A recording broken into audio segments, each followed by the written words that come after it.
Hello, and welcome to my first and quite possibly last podcast. This is a crash course on character design. Now, this isn't for drawing characters, it is for creating characters for stories, getting to know your characters. So,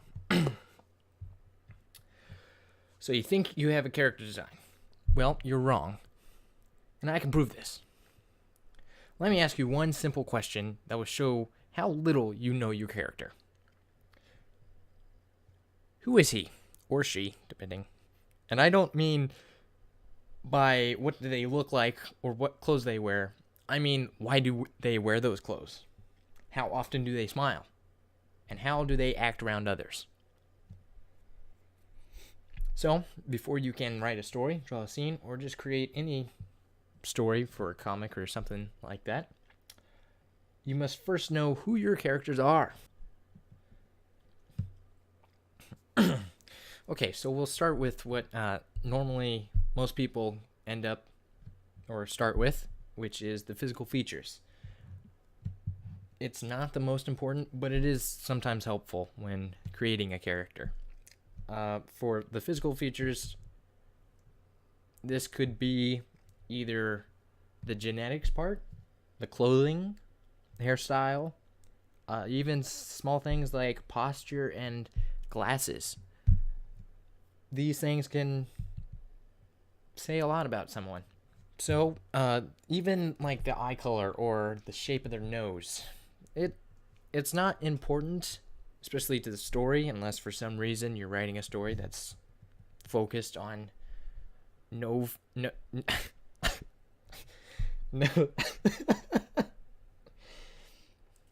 focused on nose curvature, which I highly doubt. So the second most common thing people will focus on would be the clothing. Normally, the clothing mimics their attitude, or sometimes it's the exact opposite. What I mean by that, if somebody is really dark and mysterious, they may wear darker clothing, and then somebody who is more uptight, possibly. I don't think that's the right word, but we'll stick with it. Maybe they would wear nicer clothing and maybe more expensive shoes or something like that. But you could have the opposite if you wanted. You could have somebody wear darker clothing and be the nicest person. Or they wear bright clothes and they're the meanest person. It really depends on what kind of character you're trying to create. So, next would be the hairstyle and hair color. The hair color is either natural or maybe they dyed it, and explaining why they dyed it and what color they dyed it could help explain who they are as a person. And then hairstyle certainly helps. It really depends on you and how you want your character to be seen or portrayed. I mean, if you're going for a more uptight person, again, then they really wouldn't have a crazy hairstyle. They would normally, of course, this is your character, not mine, so you can do whatever, but I'm just saying, a more uptight person would have a cleaner, more well-kept haircut than others. Next, I want to talk about the posture. This is kind of jumping around with the physical features, but the posture can certainly help describe their attitude or their personality. The uptight person definitely would not slouch all that often, but then somebody who's more relaxed is definitely going to slouch a lot. And then maybe it describes their characteristics, such as like maybe they're shy, so they're going to have hunched over shoulders and they're going to try and make themselves smaller. The next would probably be like glasses or sunglasses and accessories like that, watches, wristbands, necklaces. Yeah, I was going to say something else, but I forgot. So Most of the time with characters that have glasses, they're going to need them or they're going to wear contacts. So that is also another thing, whether you choose to have your character wear glasses or contacts. Maybe they wear sunglasses a lot.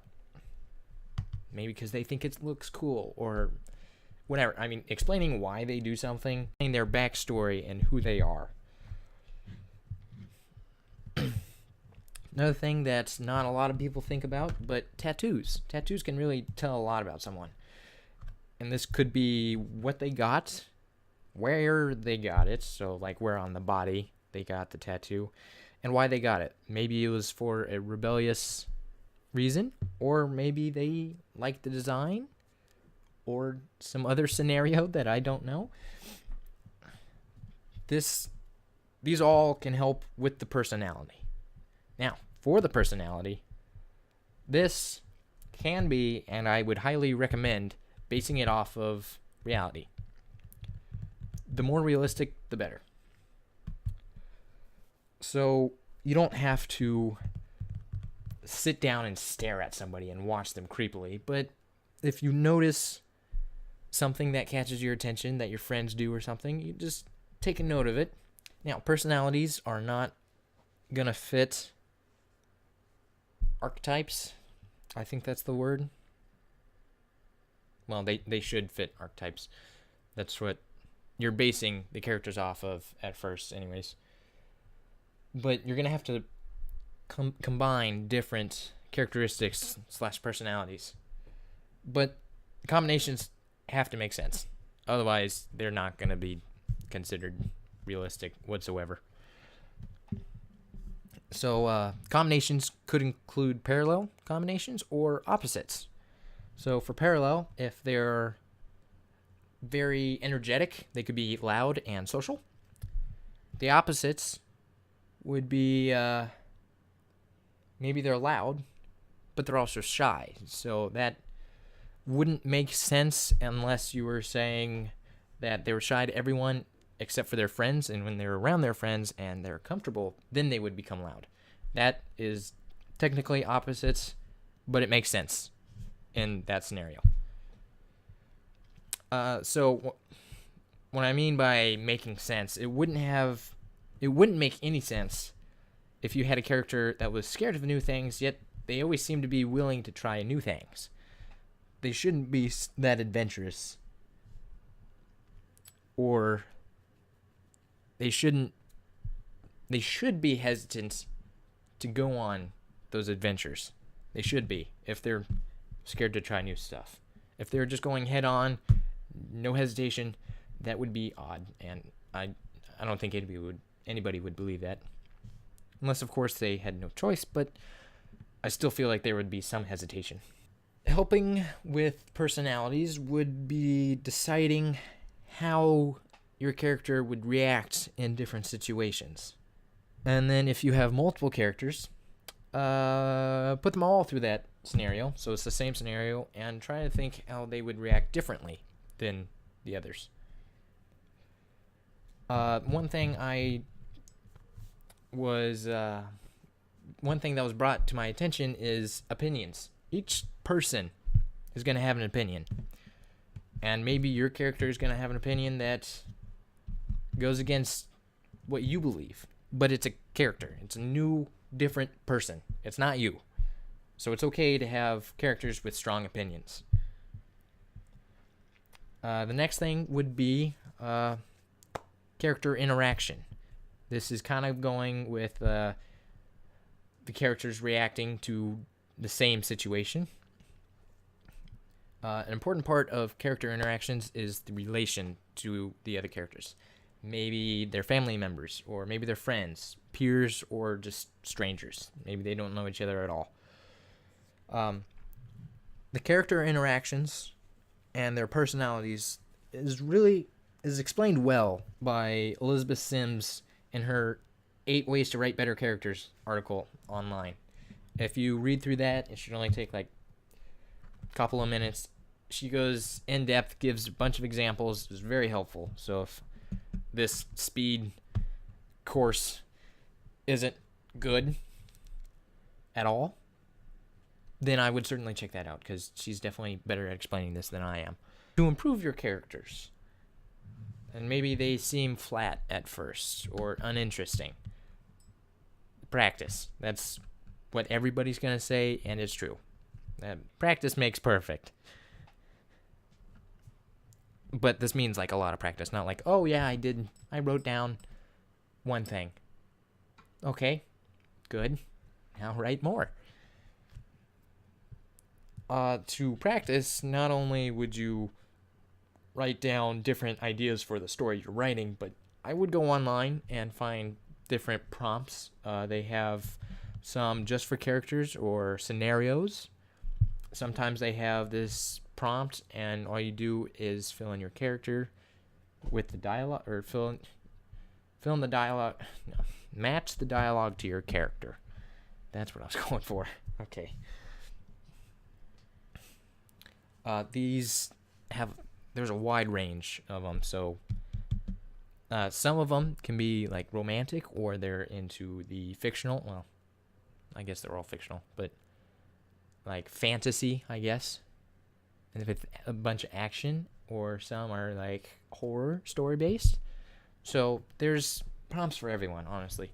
And if you have a Pinterest account, you can go on there, because they have a lot of prompts on there. That's where I find a lot of mine. If not, you can just go online. I doubt you would not be able to find anything. I worded that weirdly, so I'm going to rephrase that.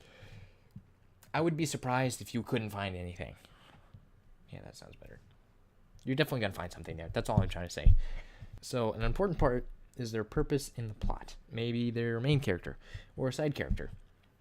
Or, you have to figure out if they're a protagonist or an antagonist. And how heavy of a role they have in the plot line. If it's the main character, most likely they're going to be a protagonist, but there are stories where the main character is an antagonist. If they're a side character, you got a wide range of what type of character they are. But if you want to split it into two to make it easier, it's definitely, good versus bad. But you have to know why they're considered a protagonist or antagonist. They can't just be mean just because they want to be. That's I don't want to say boring, kind of.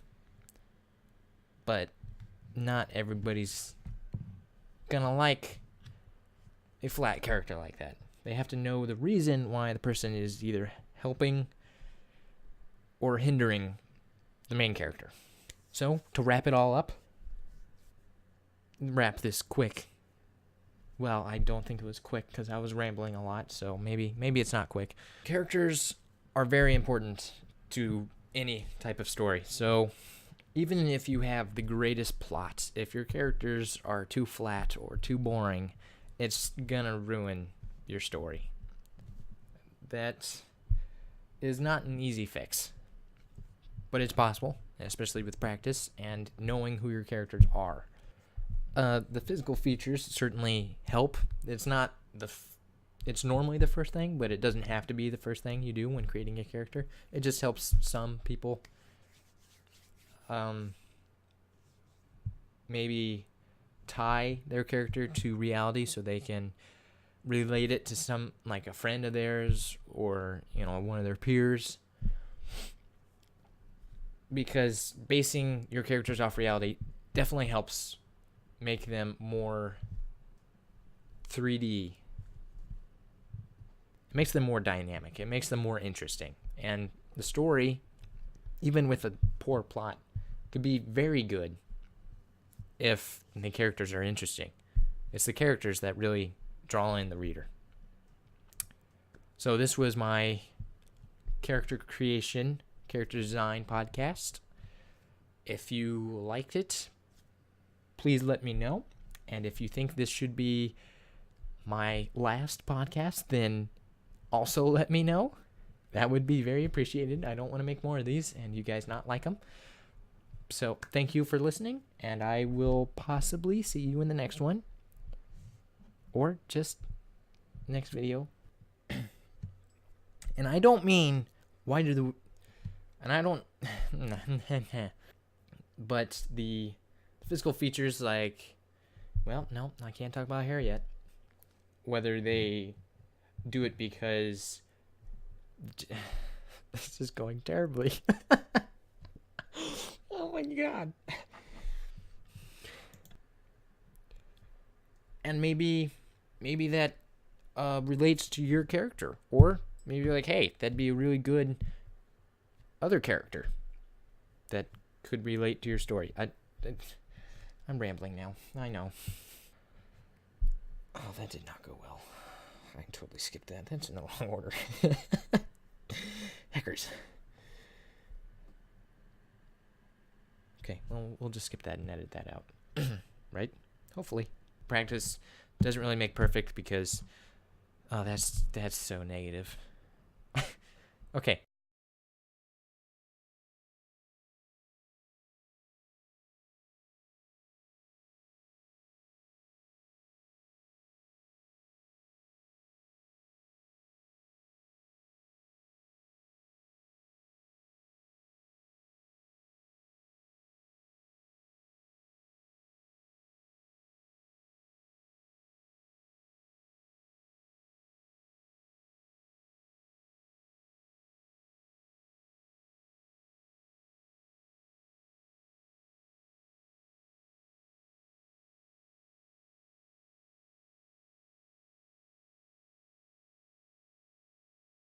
An important part of creating a character or character design is the purpose,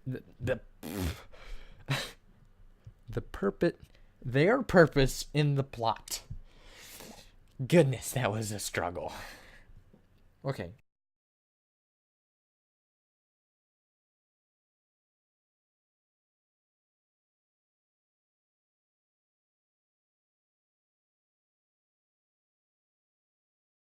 More physical. That doesn't make sense. Hold on. Dynamic. It makes them more I found the word, but I can't say it. Dynamic.